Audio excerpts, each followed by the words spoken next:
Hello and welcome to The Hero Spouse. I'm Kendra Ruth, here to answer one of your questions about marriage and midlife crisis.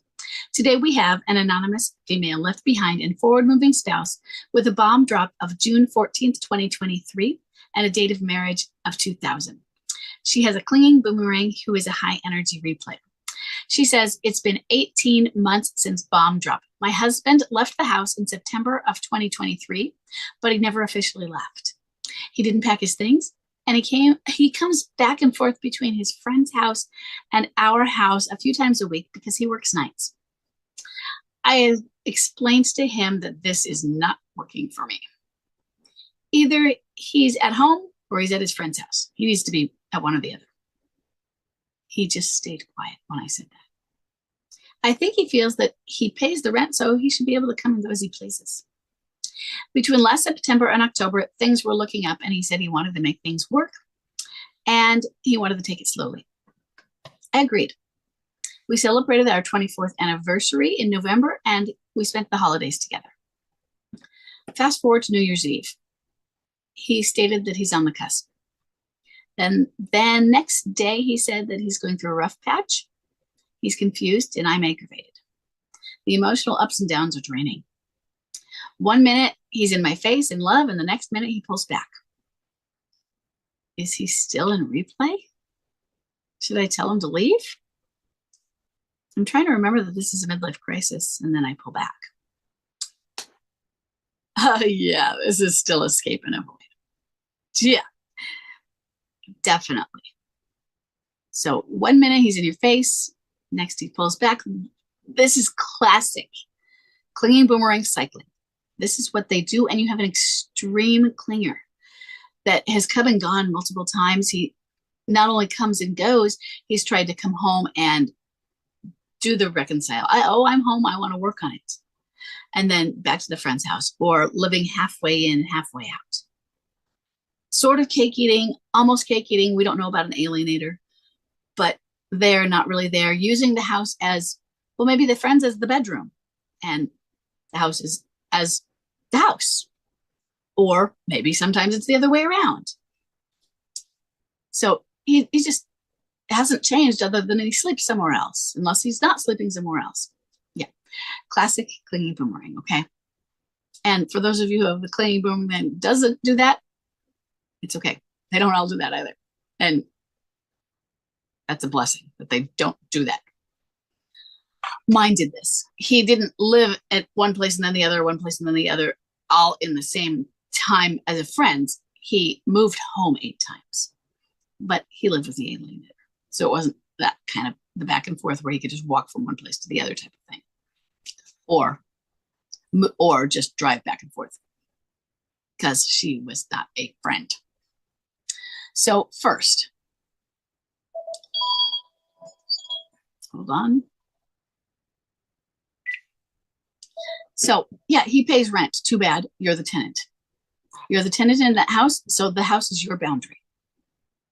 And you let him know, this is my house. I live here and I need my space. So you need to respect the space, that when you come, you let me know you're coming.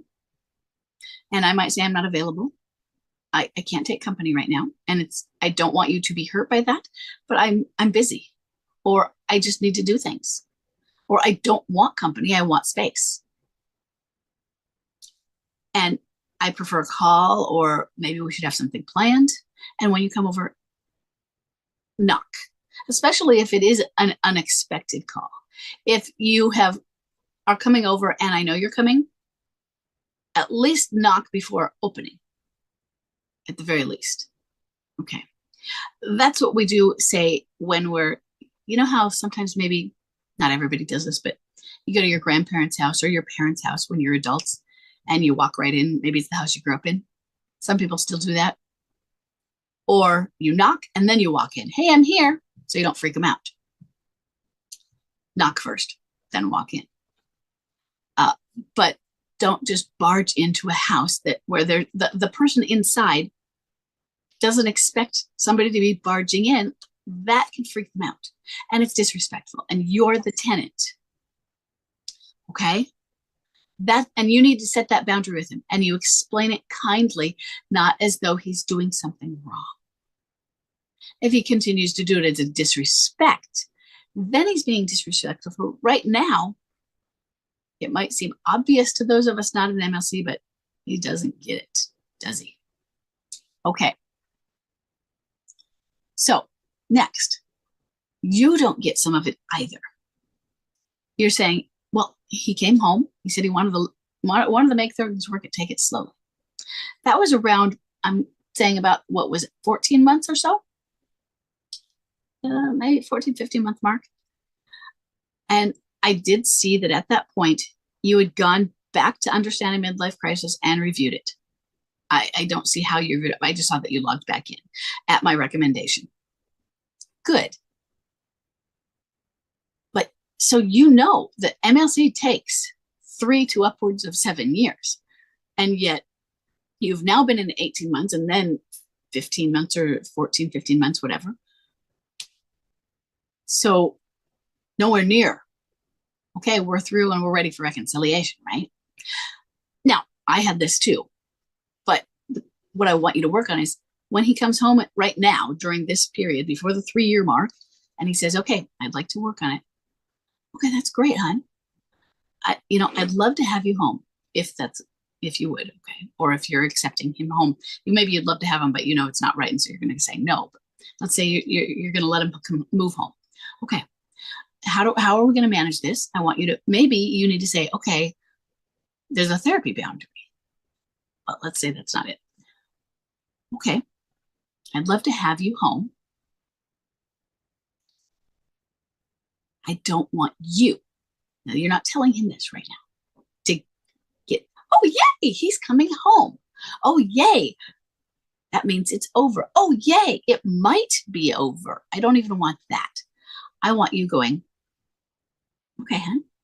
So let's talk about how we're going to handle this when you come home. Now, as far as you know, he hasn't been having an affair.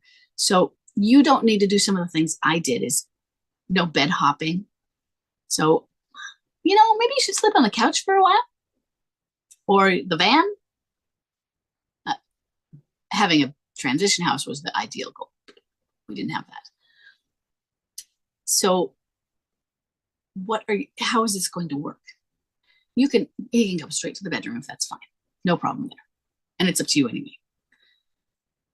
But I'm really concerned that I don't want your hope to soar and you to think, okay, we're reconciliation now, or we're getting there. I want you to realize and I don't want you to feel bad for this, but from the questions that you have asked now and before, it is clear that you have a clinging boomerang and it's cycling. Each question shows cycling and shows standard clinging boomerang cycling of an extreme clinging boomerang. But it shows you're not getting it because you're like, wow, it's so emotionally draining. What do I do? I want to give up. Should I give up? Should I tell him to come? What should I do? Why is this happening? And I know it's emotionally draining. You've been there. But you're not detached. And your hope is going up.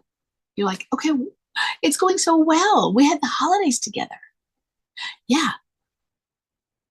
And it's great when you have the holidays together, but I don't want you to think that means you're reconnecting on a level toward reconciliation.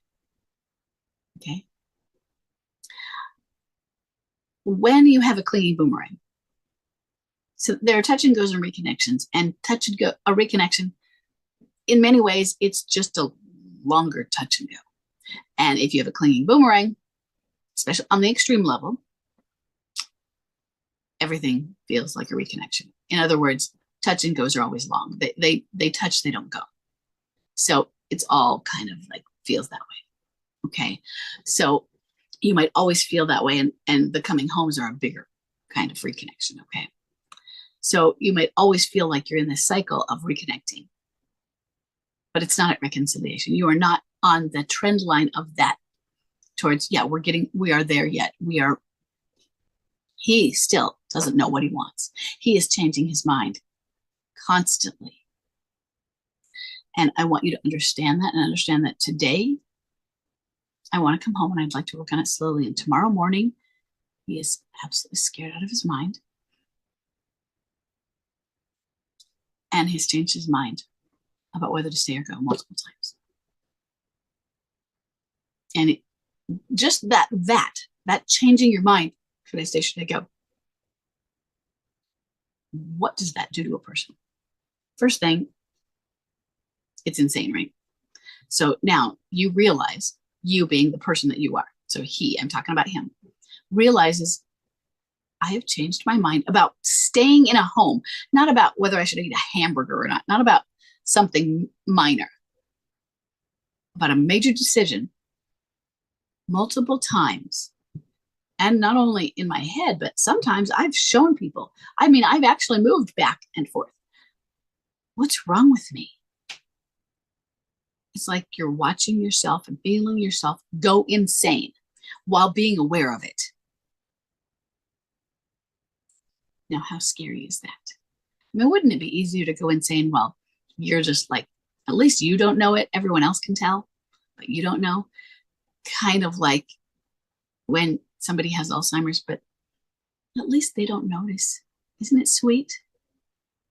But if you know that you're losing it, isn't it even harder? And that's really scary. It's really scary. And so it causes a lot of anxiety, a lot of fear.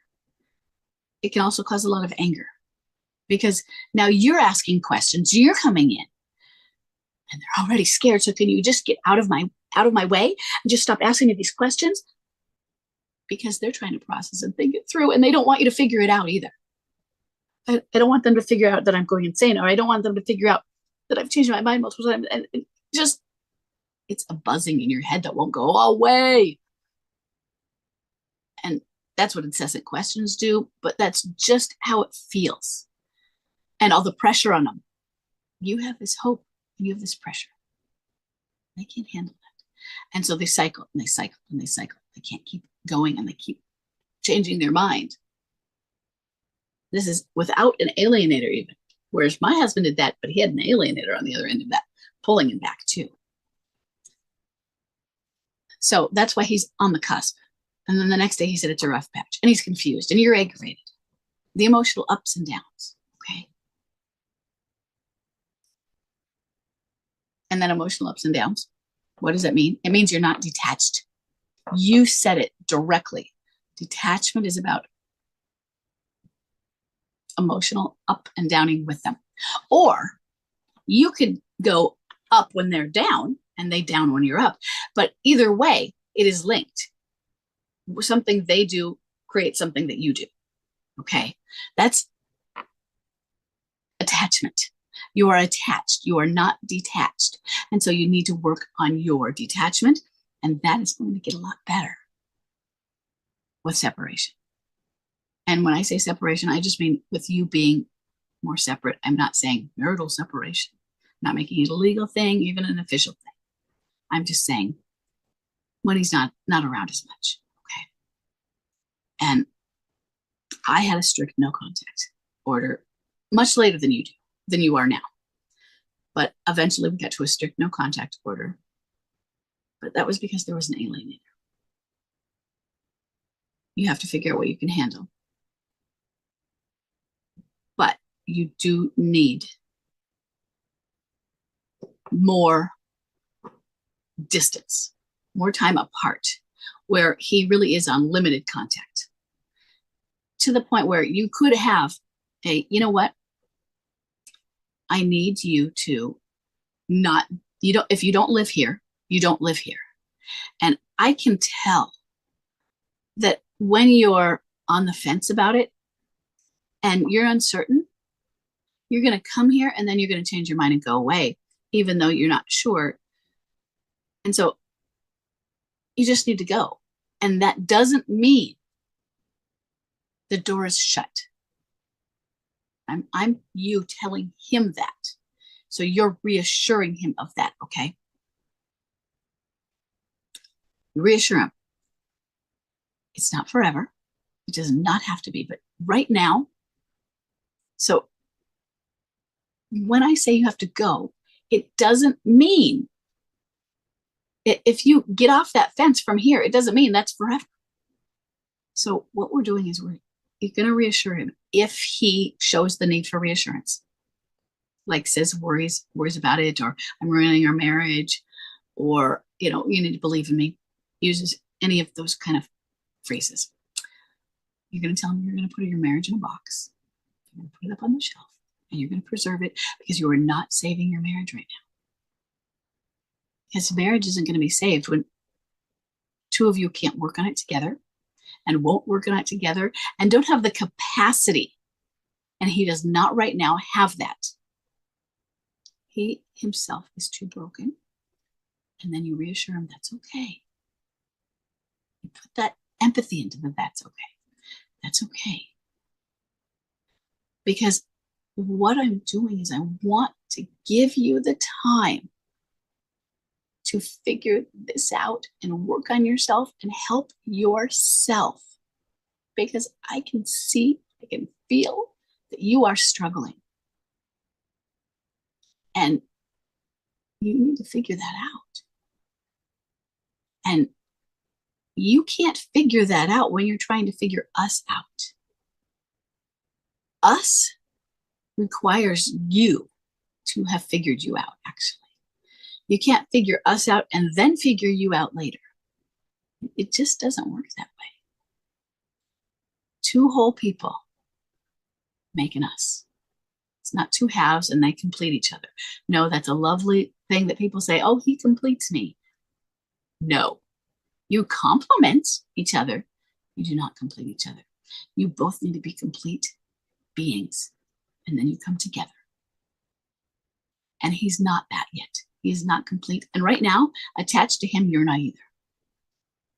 So this time, when you have apart, and it doesn't have to be all the time, but time apart means no incessant texting, phone calls, visits, FaceTime, Facebook, all of those. You need time where you actually have no contact for 24 hours, 48 hours, 72 hours, for a day, a week. Okay. And I'm not saying a no contact boundary where it's a rule. It would be good if you did say, you know what, you need to go over to so-and-so's house, the friend, and stay there. And, let's have for about 3 weeks, when I do a no contact boundary, that is the kind I'm suggesting right now. And I'm not suggesting that you need to do it or not. I'm putting it out there as an idea. In this point, when you've been going through all of these emotionally draining back and forths, I recommend sometimes a no contact boundary that is not the exit clause kind that I do later when there's cake eating, but the kind where I need a break. So this is the limited time. It's a time limit. You say, and you determine ahead of time.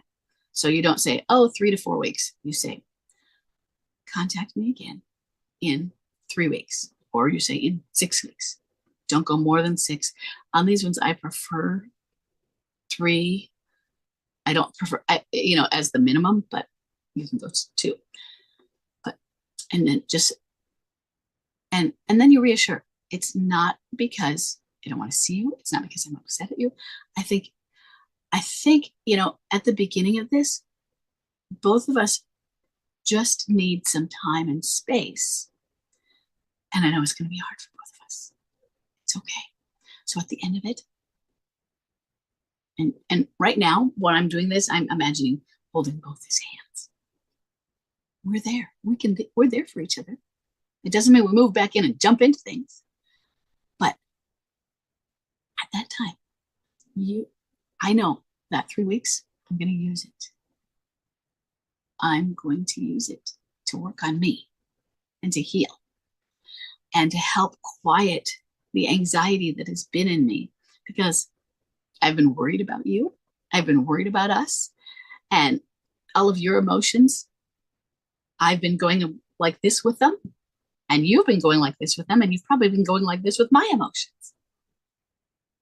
And now yours are over here at his house, and mine are over here.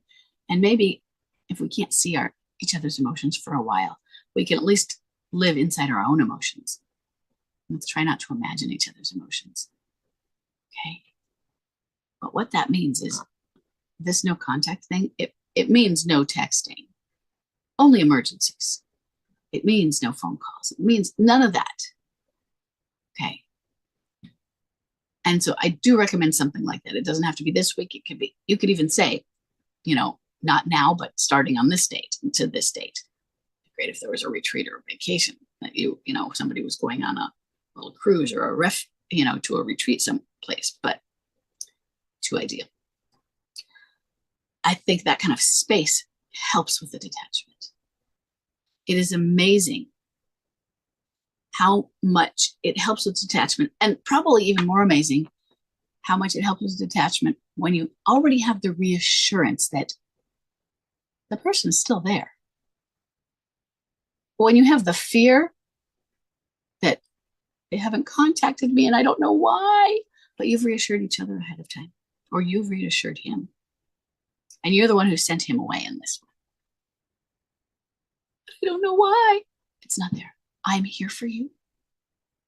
I plan to be here for you. I made vows to you. You give that reassurance. Our marriage is in a box. It's safe. Because he's going to cycle. This is what they do. He is a clinging boomerang. And he changes his mind constantly. So that's what Chuck did. One of the times, Chuck and I were, I don't know if he'd just come home and it was a brief come home, or if he was just about to leave, and if it was brief, it was both. We were in the car going skiing for the day. And either driving there or coming home, he looked over at me and said, I've changed my mind 50 times in 50 minutes. And I don't know if it was on that day or on another time. I looked at him and I said, I asked him if it felt like he was watching himself go insane. He was scared out of his mind. He showed it. He said, yeah. The pain was evident. And so I want us to have the understanding that that's how they're feeling and the empathy for that. Because that's pretty scary, isn't it? And some of it is, well, I'm afraid of her hope. I'm afraid of letting her down. I'm afraid I won't live up to it. I'm afraid, or I'm afraid, of the pressure from her.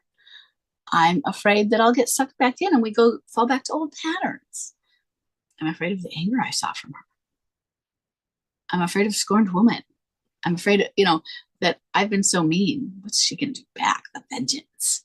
All of those cycling and ruminating thoughts are going through their head. Some of them thoughts that are positive about you, but how they're hurting you. And you're such a wonderful person and you don't deserve them. And thoughts negative about you, like, oh, she's going to be so scorned and mean to me now. All of those are jumbled up. And how bad I am. And I'm getting old. And this can't work. I can't keep doing this. And I'm disappointing the kids. And they are so upset with me. Right? It is just ruminating. And he wants to run, but he's a clinging boomerang. So boomerang comes back to you, right? And I want you to take that hope you have and kind of stamp it out. Not fully. Hope is great when you are hopeless because it just lifts you slightly. But hope is not something that is meant to give you full energy.